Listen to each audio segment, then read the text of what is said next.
On January 15, 1962, archaeologists in Greece were excavating the tomb of a Macedonian nobleman near Thessaloniki when they uncovered something incredible.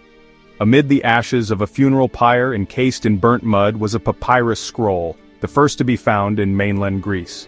The document's dating and the discovery of its literary nature subsequently led UNESCO to declare it Europe's oldest book. The Derveni Papyrus, named for the location where it was found, is believed to date to between 340 and 320 BCE. In the manuscript it copies, which was likely written near the end of the 5th century BCE, the author discusses religious practices related to the soul's fate after death, and delivers a treatise on a poem ascribed to Orpheus, the hero poet and musician of Greek mythology. The papyrus has been called the most important new piece of evidence about Greek philosophy and religion to come to light since the Renaissance. But it is also the hardest to understand, and all work on it is inevitably work in progress.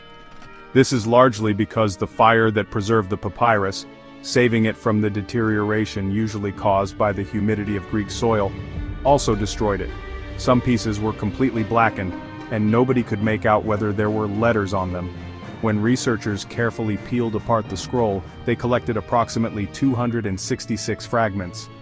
They ultimately pieced the fragments into 26 surviving columns of text, all with their bottom halves burned away. A relatively complete version of the text would not be published until nearly 50 years later. Scholars disagree on the potential author of the work, but the mystery author seems to have been a follower of the philosopher Anaxagoras. The book's audience seems to be prospective religious initiates of Orphism, the cult that followed the teachings of Orpheus. Though many of their practices remain unknown, Orphics are believed to have been monotheistic.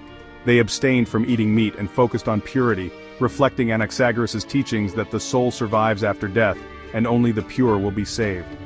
Orphism's parallels with Christianity make the papyrus an especially interesting window into the spiritual practices emerging in the area at the time.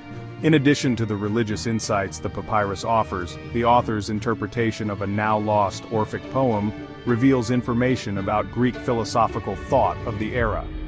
In the treatise, the author writes that the poem, which pertains to the birth of the gods, should be taken as an allegory rather than literally. The anonymous author's argument includes references that show how several Greek philosophers understood the physical world. As technology improves and allows better reading of the manuscript, scholars continue to debate the content of the document and how the fragments should be put together in the hopes of gaining even more insight into the Hellenic religion and philosophy of the time. There is much at stake in attempting to solve the puzzle of this papyrus.